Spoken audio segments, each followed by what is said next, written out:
chapter 19, verses 23 through 27, chapter 38, verses 1 through 11, 31 through 41, and chapter 40, verses 1 through 5. Oh, that my words were written down. Oh, that they were inscribed in a book, that with an iron pen and with lead they were engraved on a rock forever. For I know that my Redeemer lives, and that at the last he will stand upon the earth, and after my skin has been thus destroyed, then in my flesh I shall see God, whom I shall see on my side, and my eyes shall behold, and not another. My heart faints within me. Then the Lord answered out of the whirlwind, "Who is this that darkens counsel by words without knowledge?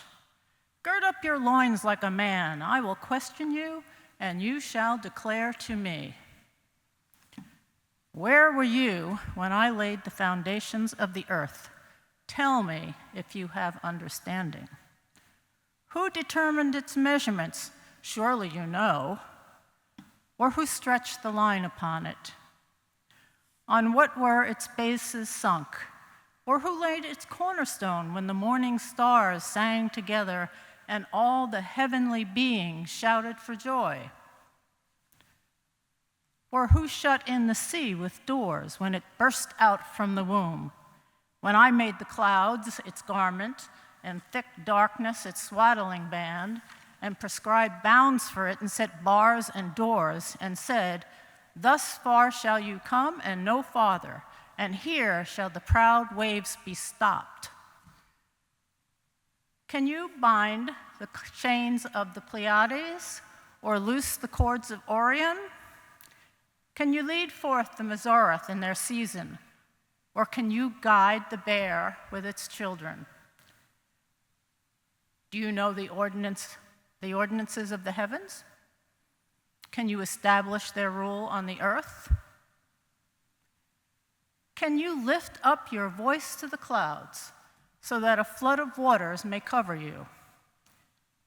Can you send forth lightnings so that they may go and say to you, here we are? Who has put wisdom in the inward parts, or given understanding to the mind? Who has the wisdom to number the clouds? Or who can tilt the waterskins of the heavens when the dust runs into a mass and the clods cling together? Can you hunt the prey for the lion, or satisfy the appetite of the young lions when they crouch in their dens, or wait in their covert? Who provides the raven its prey when its young ones cry to God and wander about for lack of food? And the Lord said to Job, shall a fault finder contend with the Almighty? Anyone who argues with God must respond. This is the word of God. Thanks be to God. One of the most famous early television programs from back in the 1950s, I'm told. I didn't actually see it. I was too young. But it was called The Show of Shows. Some of you may remember it, or may have seen recordings of it, which is what I have done. The variety show basically brought to television some of the Jewish humor that had achieved much acclaim in vaudeville. Carl Reiner and Mel Brooks were quite active in that arena and had a recurring sketch on the show called The 2013-Year-Old Man. In one of their skits, Reiner interviews Brooks, who is the old gentleman, the 2013-year-old man. At one point, Reiner asks the old man, did you always believe in the Lord? Brooks replied, no, we had a guy in our village named Phil. and for a time we worshiped him. Reiner asks, again, he says, you worshiped a guy named Phil? Why? Brooks says, because he was big, and he was mean, and he could break you in two with his bare hands. Well, did you have prayers? Reiner asked. Yes. Would you like to hear one? Oh, Phil, please don't be mean and hurt us and break us in two with your bare hands. Reiner asks again, so when did you start worshiping this? When did you stop worshiping Phil and start worshiping the Lord? Well, one day a big thunderstorm came up and a lightning bolt hit Phil. And we gathered around and we saw that Phil was dead. Then we said to one another, there's something bigger than Phil.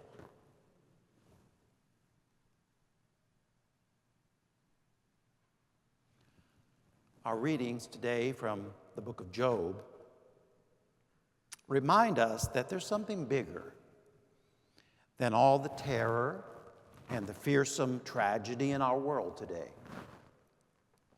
Someone bigger than whatever it may be that is holding us in the grip of fear or sorrow. And that someone is the creator of all that is and ever will be. The biblical character of Job has come to represent for us the epitome of suffering.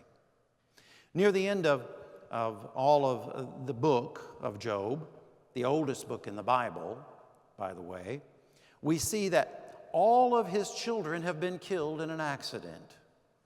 He's facing financial ruin, and he has been stricken by a debilitating and painful illness. Job has listened to his best friends, offering all of the religiously acceptable answers as to why he is suffering. They say that Job must have done something that brought this on himself. It must be God's punishment for some actions or unfaithfulness on his part. But Job doesn't accept these answers. Job's friends' arguments about God and Job's resistance to those arguments drove him step by step closer to his Creator in some ways, and yet he does have doubts and he does have questions that he puts to God. Now, near the end of the book, it's God's turn to speak. And his words are about the relationship of the Creator with God's creation, and about the difference in understanding these different positions and what they represent. God reminds Job that the one who is created is in no position to question the one who creates. Job, the lamenting one, is transformed now into Job, the repenting one. For despite the fact that he has remained loyal to God, he realizes that even attempting to hold God to human understandings of right and wrong are a type of sin. This God he thinks he knows is beyond all knowing, and the God to whom he shouts his pain can never be fully comprehended. And in the face of this realization, Job is brought to silence. In the face of the Creator of the universe, human beings come to understand that our proper role as God's creatures is the role of the ones who respond, not the ones who set the agenda. Over the last few days, my social media feed has been filled with photos taken by different friends of the night sky, the harvest moon, aurora borealis, the Perseid meteor shower, all these beautiful, spectacular events going on in the sky. Something about such experiences bring us to a place of awe and wonder about this vast universe in which we are such a small part. Some years ago, I had the good fortune of traveling to San Pedro de Atacama in Chile, where I was living at the time. And while there, almost 3,000 meters closer to the stars than the place where we sit in this sanctuary today, I had the opportunity to do some stargazing of my own at a local observatory there, guided by trained astronomers. And against the blackness of the night sky, the members of our group were treated to an incredible light show of 1,000 suns and planets, and to experience just how magnificent is the expanse of the universe God has made. In that moment, I felt something of what Job is attempting to express in these passages. In a similar way, the prophet Isaiah, as described in that prophet's in the book of that prophet's name, in chapter 6, when he's in the temple, sleeping there overnight to keep watch over the Holy of Holies, and he has a magnificent experience of the appearance of God in various ways. And he responds by saying, "Woe is me, for I am a man of unclean lips, and I dwell in the midst of a people of unclean lips. For my eyes have seen the King, the Lord of hosts." But all these experiences of the wonder and the awesomeness of God, rather than leading us to apathy and despair and inaction, open us to new possibilities in the company of this unknowable Creator, who persists in ways beyond our understanding to mend our broken world and invite us to participate in our own feeble yet faithful ways in this mending, what our Jewish siblings describe as tikkun olam, to repair the world. Last weekend, I was invited to participate on a panel discussing various aspects of the recently released Heritage Foundation's 1,000-page plan for the next conservative government, presumptuously titled Project 2025. There were speakers addressing the variety of dimensions of this playbook for dismantling of the U.S. administrative governmental structure and the long-established programs and policies that undergird our efforts to maintain health and general welfare of its citizens. One woman addressed the impacts of women's health. Another spoke about the immigration issue. Another spoke about racial injustice. Another spoke about economic injustice and how these would be impacted by this playbook of Project 2025. I was asked to address the efforts to halt and reverse and adapt to climate change, which is on a level of a global emergency right now and becoming increasingly so. There was consensus across all those who spoke that the implementation of that plan would be a disaster for our nation and for the world. And one would think that that might leave us in a place of real sadness. But as each of us spoke in the context of that church setting, we recalled that we were there as people of faith and not as those who are without a source of hope. So we ended our session not in despair or fear, but resolved to do all we can to oppose the implementation of that evil plan, and knowing that regardless of who is elected 2 weeks from Tuesday, we will continue to have our work ahead of us. Because where we are today is a result of many mistakes and many misguided steps in our past, in our nation's past.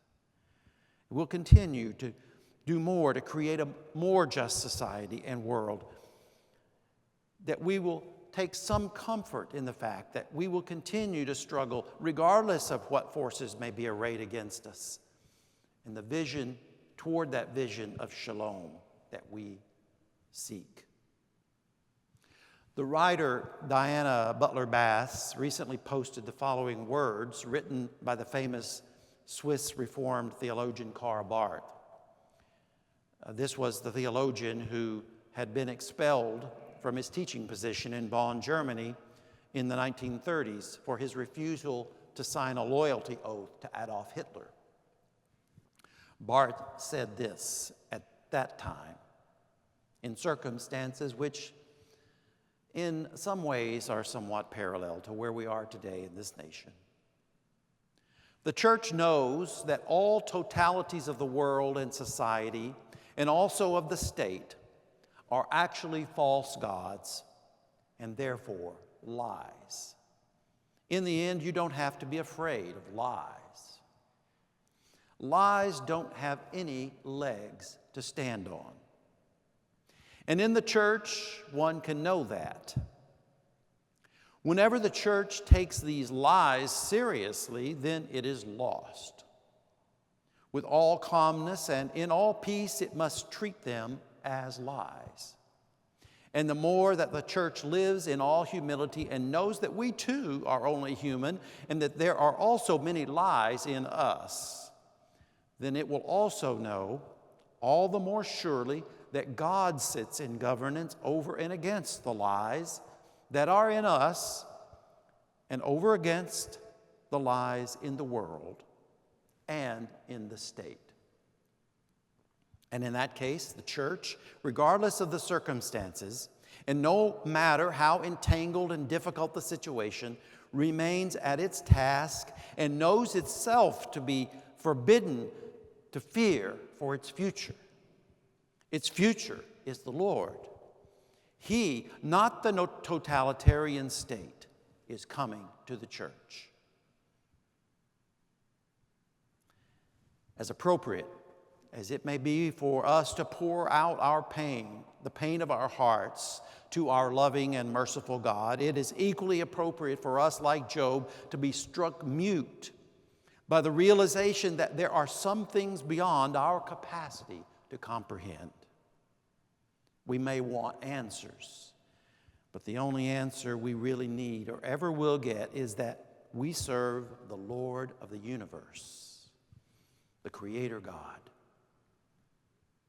But in the place of fear, this realization produces awe and submission to the mysterious ways of our Creator. This God's thoughts are beyond our thoughts. This God's ways are beyond our ways. And yet, while our awesome God's ways and thoughts may be a mystery to us, we know that they are also merciful beyond comprehension. Although this God, for reasons beyond our capacity to comprehend, chooses not to control the terror of history, God is nonetheless active in and through us and in spite of us in ways which will one day become clear to us, making all things new and achieving God's purposes. In the end, it's enough for Job to remain silent, to realize his own unworthiness, and to take his consolation in the fact that he knows, as he says, "As for me, I know my Redeemer lives, and at the last he will take his stand on the earth. Even after my skin is destroyed, yet from my flesh I shall see God." May this be our consolation and hope as well, as we bow before our Creator and the Creator of the whole world, that the one who has made us and all that is will one day welcome us into the loving embrace of a world made new, wounds healed, and every tear wiped away. But for now, may we seek him in silence and awe, as the one who knows our every weakness and difficulty, suffers with us every trial and temptation, and redeems us for the purposes of the coming Commonwealth, which is taking shape in ways we will never fully understand, but must always trust. Thanks be to God.